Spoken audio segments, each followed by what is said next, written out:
Hey everybody, this is JDGaming back today with a deck profile of my favorite deck of all time, Banish Psychics. But this time we've added a little extra twist here. We're playing Brilliant Fusion in the mix here to update a classic that you can see on my channel has become a mainstay of everything I love to do on here. I absolutely love this deck, and it's really a bit frustrating to me to see that it hasn't been able to speed up to keep up with the pace of the game in the last few years, but who knows, maybe with Link format coming out and the fact that this deck doesn't necessarily have to spam synchro monsters out in kind of a wide direction and it can just synchro climb, maybe it'll actually be able to use that floating ability to the best of the game's advantage. So I don't know, we'll have to see when that ends up happening. If you want to see the deck profile as I usually do it, kind of this creation let's build type of thing, you could just sit back and relax. If you want to skip to the end, I would normally tell you to click the annotation on Brilliant Fusion, but those things don't exist anymore. So you can actually go down either to the description box and hit that link, or I'll have a comment down there that's pinned as well. You can just click that and it'll take you to the end where I do the traditional alphabetical deck profile. Otherwise, sit back, relax, and let's build this thing together.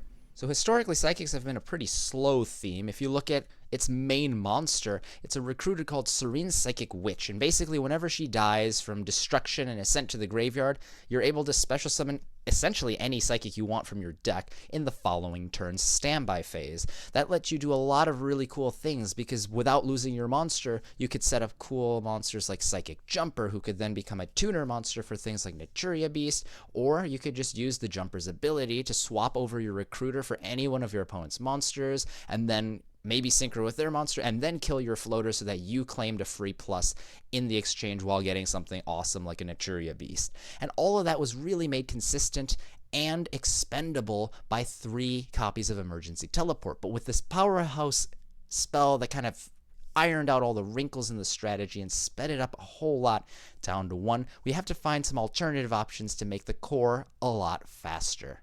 Fortunately, as variable and versatile as Psychics are, we have an alternative. By playing 3 copies of Brilliant Fusion, we're able to incorporate, of course, the Gem Knight Garnet and the real star, Gem Knight Seraph Knight. So as long as you have a light monster, you're basically able to summon this straight from your deck with all the materials not having to be set up, and then you get 2 normal summons each turn. And that's phenomenal for 2 reasons. First of all, Psychics got this really cool light monster just a year back. Ghost Ogre and Snow Rabbit is amazing because you're able to go and ditch it straight to the graveyard, 1-for-1 off your opponent's cards aggressively, and that yards it in the graveyard for all of your key plays, which I'll get to in just a moment. But we can also essentially Foolish Burial it straight to the graveyard with the Brilliant Fusion, follow up with normal summons of any tuners, and even use the Seraph Knight as a level 5 material to go towards some of our bigger monsters from our extra deck.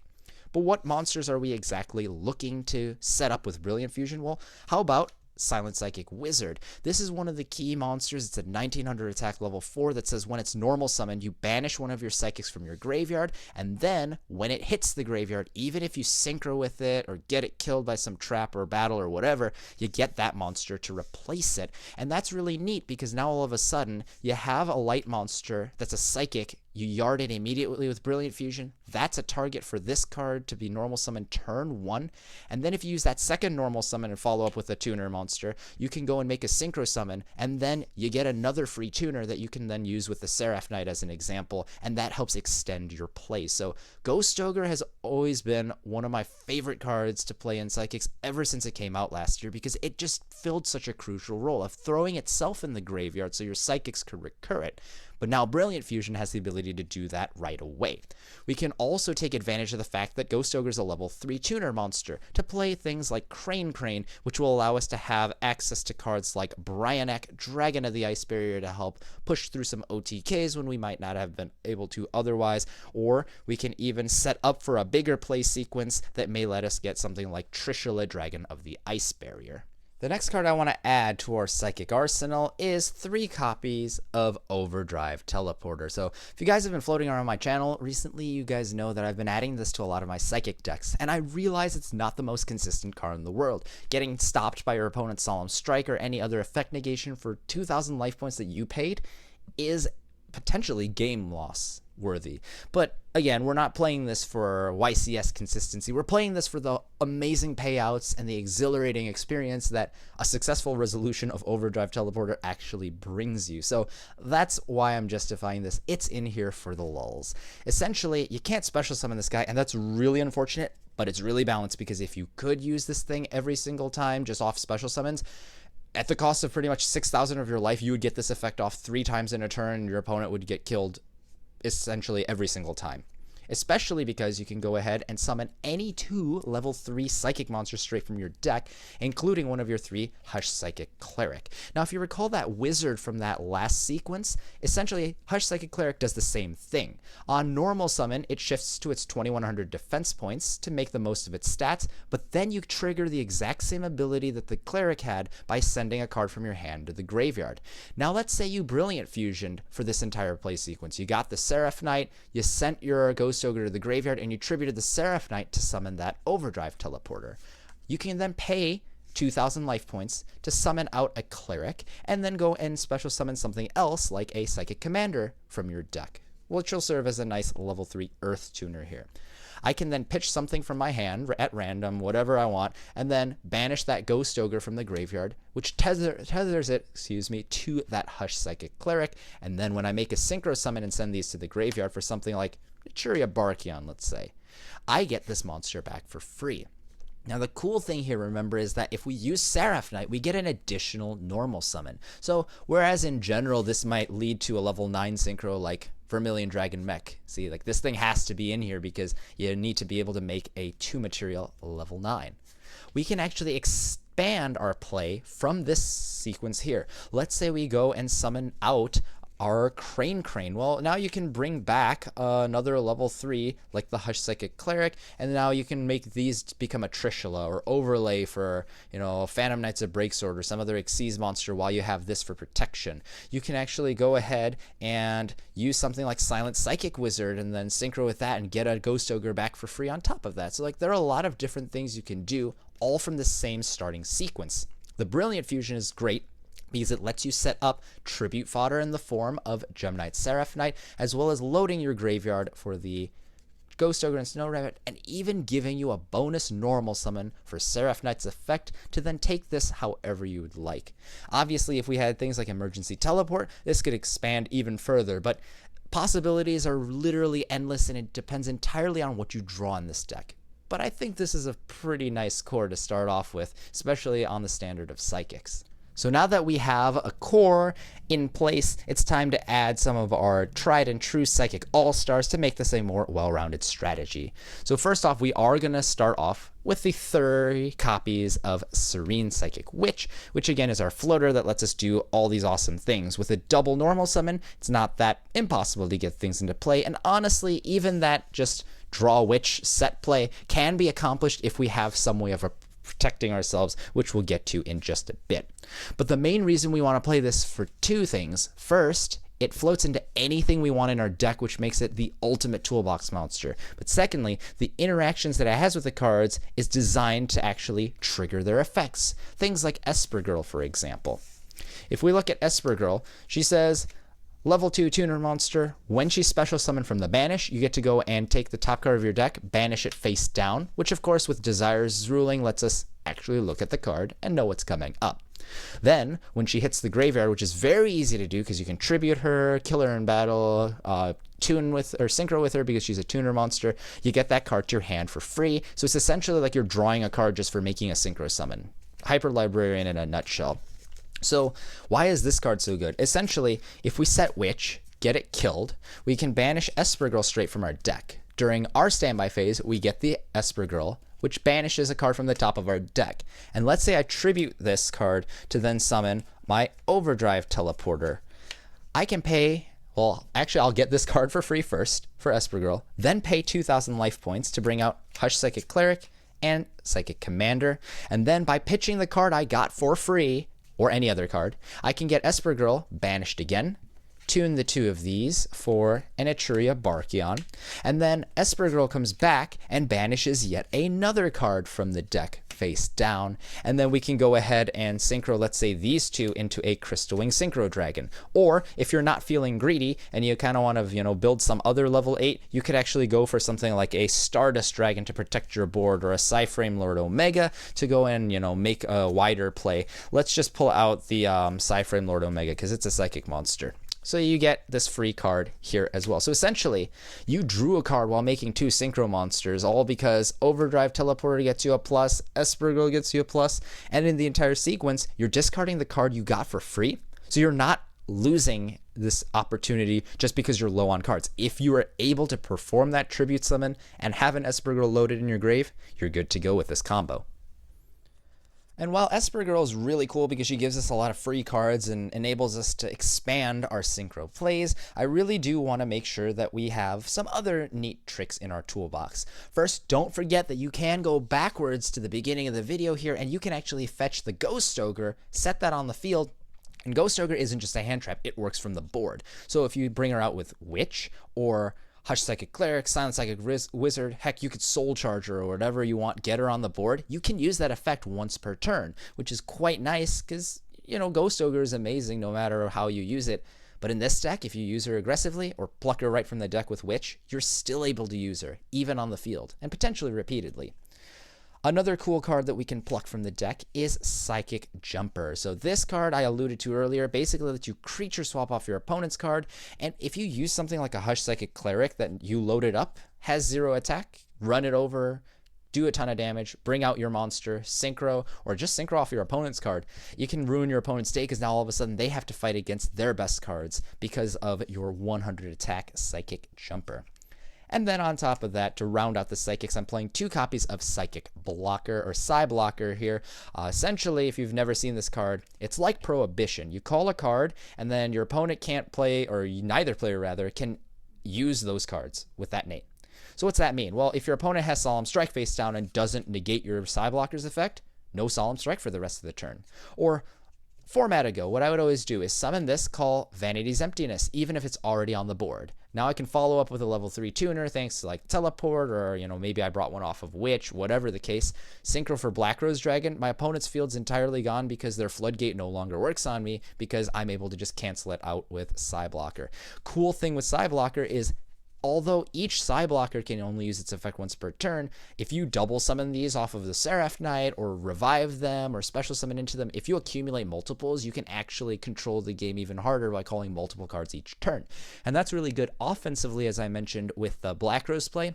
You can obviously find defensive options as well. Call Zodiac Monster. Your opponent is not allowed to use that to climb the ranks. Call any type of key card your opponent has in their deck. They can't make their play sequences. So Psy Blocker is a very, very versatile card. Only reason I'm not playing 3 is I don't necessarily want to open this going first because I don't know what my opponent's playing. What am I supposed to call with that? Am I going to blindly call a Zodiac or like most feared card in the meta at the moment? I don't know. So essentially, I'm playing 2 because if you play 2 and then accumulate multiples through the graveyard manipulation and all that, you are actually able to make full advantage of it. But at the same time, you don't want to get stuck playing this card when you don't know what the heck your opponent actually has in store for you. So essentially, it's just a numbers game to make sure that we get the best use of that card. And then finally, 1 Emergency Teleport, because this is a big power spell that essentially does everything that I just mentioned except that Psy Blocker play. So very, very good card. Still need to play it at 1. Hoping this card comes back to 3 someday. Let's just pray for that. So now time for some power spells here. We have Soul Charge is essentially going to do what Teleport does, but it's on a much grander scale. You can bring back whole Synchro Monsters, which could be your controlling cards like Beast and Barkion, but it could also just help you summon things like Crystal Wing Synchro Dragon, because you're able to bring back materials that may be a little more difficult to make independently. You could set up jumper plays, bring back multiple Psy Blockers, do any combination of that. There are a lot of things you could do with this card. And so in this type of a control combo synchro deck, I definitely think Soul Charge is something that you really do want to run. We are running the 1 Dark Hole on top of the Raigeki. Essentially, I've been playing this deck forever with just Raigeki, but Dark Hole works nicely because you're playing so many floaters anyway. If you're able to field wipe your opponent right now, clear their opponent's entire forward and then still float all your guys, that's actually quite good. Obviously, Dark Hole is inferior to Raigeki. Like, even with the combo ability, I probably wouldn't choose Dark Hole over the Raigeki. But given how, the way my metagame is right now, probably the way your metagame is right now, you're going to see a lot of decks that are vulnerable to field wipes. Dark Hole is something that's worth teching, in my opinion. But again, that's a slot where if you don't want to play the mass field wipe, then feel free to play something else. For defensive options, I'm playing 2 Effect Failure, mainly because as a tuner monster, it's actually quite nice because you get the Seraph Knight double summon. You could go for like Bryanak and do some crazy shenanigans. And just the fact that your opponent can't kill this with their own cards makes it quite useful. It's very hard to stop, so just wanted that for variety. The Lone Maxi is in here because it's still an amazing card, and as an Earth monster, you actually have a lot of synergy with this deck. You can tune it for like Naturia Beast or whatever. Just dumb stuff you can do with Maxi, so definitely think that's worth having. One Book of Moon is kind of another power spell, if you will. It's just so versatile. One of the key things you could do with this is you go and flip down your Overdrive Teleporter or other key effect monster when your opponent tries to hit you with something like a Veiler, Breakthrough Skill, Lost Wind, or whatever, and you're able to force that effect through because none of those cards can negate face downs. I mean, if your opponent plays Solemn Strike, well, you're screwed. Like, Book of Moon's not going to save you there. But, it does give you a little extra reach, and it's just such a versatile card. I think it's definitely worth considering at that one slot. And then for some actual trap card defenses, we're playing the 3 Solemn Strike and the 1 Warning. Essentially, this piles on with your Effect Failure. It stops the monster effects because you can already stop spells with Beast and traps with Barkion. Pretty self-explanatory of why this card is so darn good. The Warning is in here just because, I mean, I used to have a build of this deck where you played Overdrive Teleporter and then you played Rizebel the Star Adjuster. He became a level 6, which lets you overlay the 2 of them for Constellar Ptolemy M7, and then that lets you go recycle the Overdrive Teleporter, use the double normal summon, and then you could actually go and use that Overdrive Teleporter again. But that's 4,000 life points. So I was like, bruh, that's too much. I'm getting rid of that. We're just going to play some Solemns because these cards actually control the opponent. Essentially, if you followed my Psychic decks, you'll know, like, oh, like, where's the Construction Train Signal Red and all that stuff. I honestly really love that card, but the problem is it doesn't take care of your opponent's board. It lets your opponent do whatever the heck they want, and one additional level 3 isn't going to help you win the game. So maybe in another format in the future, or maybe just as a tech choice, if the opponent, or if a deck comes around where they're vulnerable to blocking an attack with Construction Train or something, it's still a decent card. But I think it's Psychics. I wanted to make sure that the decent core was supported with traps, real traps that were actually able to stop the opponent, interrupt them, prevent them from making plays, or otherwise destroy their plays mid-sequence. So that's why that's there. And now that I've just said that, I'm going to go against that and play 1 Spiritual Swords of Revealing Light. So this is a cool tech card that Billy Brake helped popularize. Essentially, it's a continuous trap that says you pay 1,000 life for each attack your opponent has, if you want to negate that attack. And then if this is in your graveyard, you can banish it during your opponent's turn, and then that'll let you go and prevent your opponent from attacking you directly that entire turn. That's really cool because that lets you go and, set this behind a witch. You get that 1 witch killed, and then you stop taking chunks of damage from your opponent's huge monsters because, it kind of sucks when you get OTK through a witch. So, this helps you survive that. If they kill it, it's even better because you're pretty much guaranteed to survive by banishing it. And then there's even a cool interaction with Cyframe Lord Omega because this card lets you actually go and repeatedly, banish it during your opponent's turn. During your opponent's standby phase, you can return to the graveyard to then banish it that turn and then get rid of him, and then your opponent can't attack you directly. And there's a loop, essentially. You basically keep using Spiritual Swords forever thanks to the Omega. And in this deck, don't forget, Omega has that ability to recycle itself into the extra, but because he's a Psychic, you can just straight up recycle him using things like Silent Psychic Wizard or Hush Psychic Cleric. So very viable card. He's even better in this deck because if he dies, he's going to come back more easily than if you recycled him and then synchroed for a copy of him again. And then so that's why that's there, but only 1 copy because you don't want to draw multiples of this ever. And then we're playing 2 Storming Mirror Force. This is just for the variety, kind of like Effect Failure or the Book of Moon. This is mass removal. Doesn't target, doesn't destroy, so it gets rid of a lot of annoying threats. Obviously, some things you do want to destroy, but that's where some of your other traps come into play.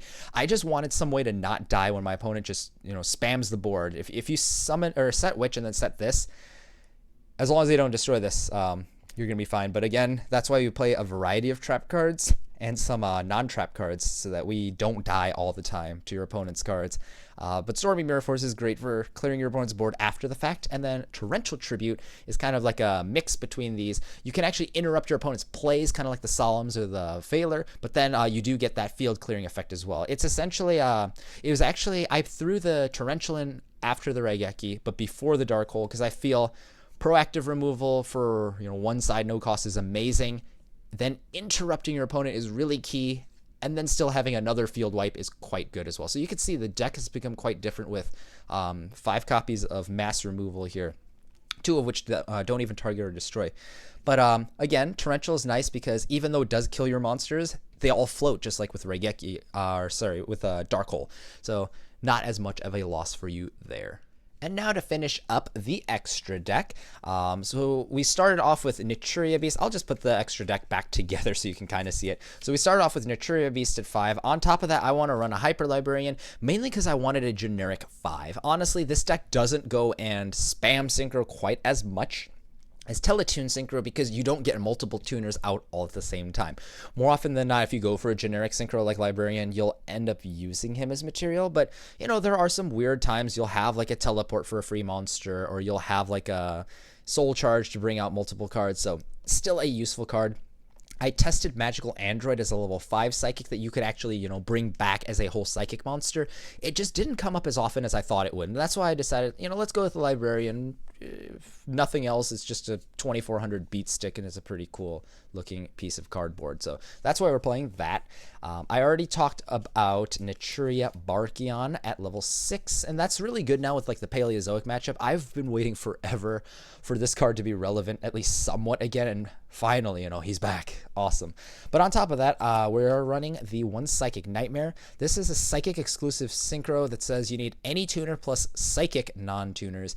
And once per turn, you just call a card in your opponent's hand randomly as either monster, spell, or trap. And if you guess right, most of the time you're not guessing trap, because even if your opponent plays traps, they'll set them. So you essentially have a 50-50 chance, maybe even more towards monster depending on the deck, where you basically get this. You call it right, you gain 1000 attack for the turn cycle, so until the end of your opponent's turn. So now you have a 3400 attacker that can kill something or do 3400 direct damage, and then it still has 3400 during the opponent's turn, so they can't just run it over with something real easily. So very powerful card. Again, it is a Psychic, so you can actually bring him back straight from the graveyard, which is quite nice. But because this is it's Earth only, and this is Psychic non-tuner only, I wanted to make sure I had a generic.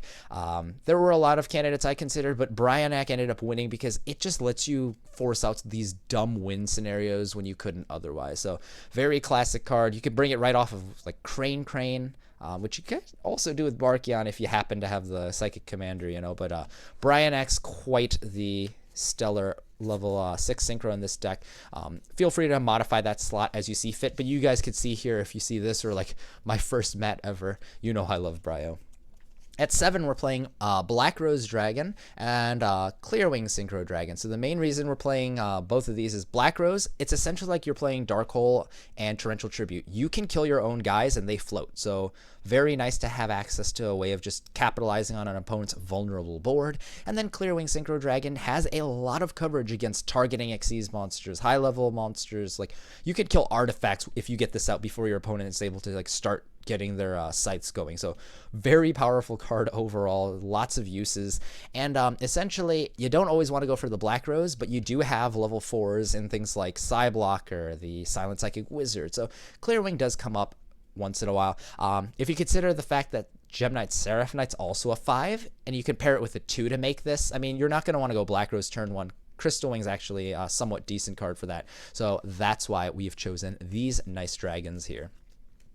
At level 8, we already talked about Psyframe Lord Omega and Crystal Wing Synchro Dragon. Both of those are phenomenal, but I did have an extra slot, and I did give it to Stardust Dragon. The main reason is right now with all the mass removal going around, this card is even better than it used to be. There are games when I'll just set up a board using Seraph Knight. I'll like summon whatever level Synchro monster I can off of like a Hush Psychic Cleric, and then I'll get a level 3 like Ghost Ogre back for free, tune it with the Ghost Ogre, and make Stardust Dragon. So like, I don't know, like Barkion Stardust is a very common play, or it could be Psychic Nightmare or whatever. So like your opponent can't kill your board if you have the Stardust out, and it even has the nice ability of interfering with decks like Metal Foes or Artifacts. You know, anything that goes and like kills their own cards just for the pluses, you can stop that too. So very useful card overall. There were a bunch of test games I played where Stardust Dragon was just exceptionally good. Like I was surprised by how good of a card it ended up becoming after the long time where it kind of was meh.